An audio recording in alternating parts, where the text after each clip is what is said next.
we look at the situation in three ways. Okay, the first thing we put the focus on was, of course, to take all measures to protect the health of our employee.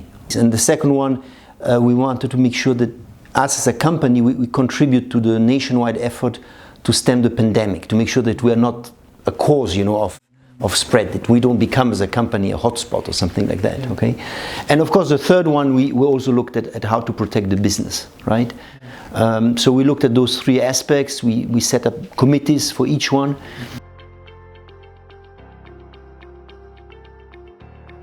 We certainly did not lay off any person, and there are two reasons for not doing that. The first one is humanity. I mean, our employees, of course, like everybody, they are anxious, they are worried about not only their health, but the health of their relatives, especially sometimes older relatives who are more at risk, right? Parents. So they are under stress anyway, okay? And they keep working, and we give them a lot of protective measures, masks and visors, etc. And we work in shifts. I can give you more details, but still, I mean, they are concerned, okay? So if on top of that you cut their salaries or you dismiss them, I mean, it's terrible. It's a terrible thing to do. And the second reason is, to be honest, it's just good business principle. I mean, we think that the people in our company, like in any human organization in general, are the most important asset, right?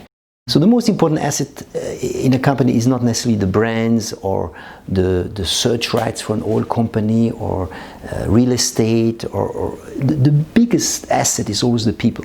So you have to treat those with care, and to terminate employees just because there's a temporary crisis, it doesn't make business sense. I mean, they will remember that you fired them, then you have to rehire them possibly, or others. So unless there's an absolute necessity, we prefer, to lose money and business went down for us, of course, a lot, okay, because all the eateries, the beer stations closed down. So yes, we had people that were underutilized, to say it honestly, for sometimes. We think it makes more sense to keep them than just, to try small cost savings for 1 or 2 or 3 months, and then long term have much bigger troubles then. So out of humanity, but also out of good business sense, we decided not to fire anybody and not to cut salaries as well. Well, I think the situation will never return fully to normal. Okay, I think in Myanmar, like in other countries, this pandemic will leave traces for the long term. So what we need to do is to understand, from all the measures we took, what are maybe some good measures that we want to keep for the future. I'll give you an example. We realized that maybe we don't need as many meetings as we had before. We don't need as much traveling as we need before. And for 2 months we've been operating almost only online, using Zoom or Teams, But of course, this is not sustainable. You cannot run an operation and meeting only online. I mean, physical meeting, face-to-face, like here now, us today, is also necessary. But we realize that there are certain things we can do quite efficiently just meeting online. Quicker meetings, faster meeting, not traveling, saving the money, but also the time of traveling. So this is just an example of what we learned from COVID that we will keep, but other things we will not keep. In terms of business, for instance, another example, you can see, of course, in the street that e-commerce has picked up, and you see all those people from Food Panda, with a uniform all over the place. So probably because of this, in Myanmar, the e-commerce will jump. It will not be like in China yet, but sort of it accelerates. So we'll adjust to this. Maybe we have our products also in e-commerce offering, and not just in the traditional way. So that's another example of things that we will now pick up and adjust to.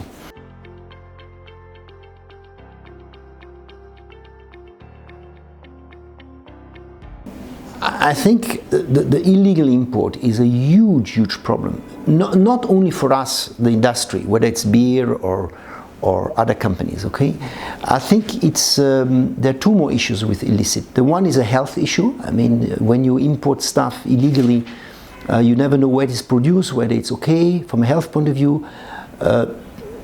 okay, for beer, of course, but even more for pharmaceuticals, things like this, okay, and with, you know, usage instructions, they're not in the local language, so people use it the wrong way, etc. So there's a problem for the legal, honest companies that operate here, that they lose business. There's a health problem for the people, but the third one is that all the illicit trade, it nurtures an entire, how should I say, an entire mafia, you know, of criminals, you know. It starts with beer and then it goes on with drugs and maybe weapons, etc. So you create an entire parallel society of criminals, and it embeds the criminality in society. I mean, look what happened in the United States. The mafia you have today in the United States is the result of the prohibition. Yeah. It was the creation of the mafia, and then when the prohibition was ended, it was too late. The criminals were there, and they are still today. So I think for a society, having illicit trade is very, very bad. It creates a whole networks of criminals, of corruption, of stealing. I think we could do more, especially I think at the retail level, because everybody always looks at the problem of the cross-border shipments, you know, the smuggling, and we both know that there are certain areas at the border that the government cannot fully control, whether it's the Chinese border, the Thai border, so the goods pass there, etc. But that's one problem. When a fully loaded truck of beer makes it all the way to Mandalay or to Yangon, it's a second problem, because those illicit product, that doesn't get consumed just in the region, in the crossway. It makes its way all the way here to Yangon, and then you go to any retail shop, go there, and you will find all the illegal products, the beers, the liquors, etc., openly sold. You go to a restaurant, and they have it on the menu. You can go in restaurants here in this building, and you will find illegal imported beer on the menu. You go online, on Facebook. There are people on Facebook that offer illegally, and it's not too difficult to crack on this. So if you stop this, then you will make room for the fourth thing is that, of course, the state loses a lot of money, a lot of tax revenue.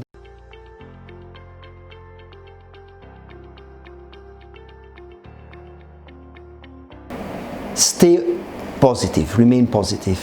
Those are very difficult times for everybody. I think the country is doing a great job in managing the situation, really very well, at all levels.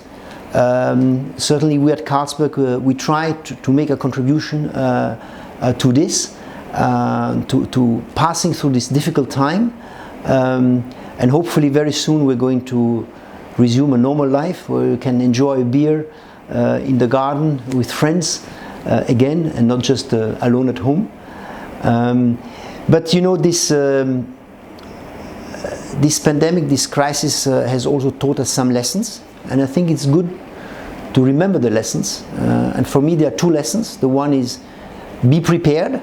You know, crises do happen. It's just a matter of when they happen. So be prepared as a company. Be prepared as an individual. And the second big lesson is protect your people, protect your family, protect yourself, protect your employee. That is the most important thing in business, more important than the money. Protect your people.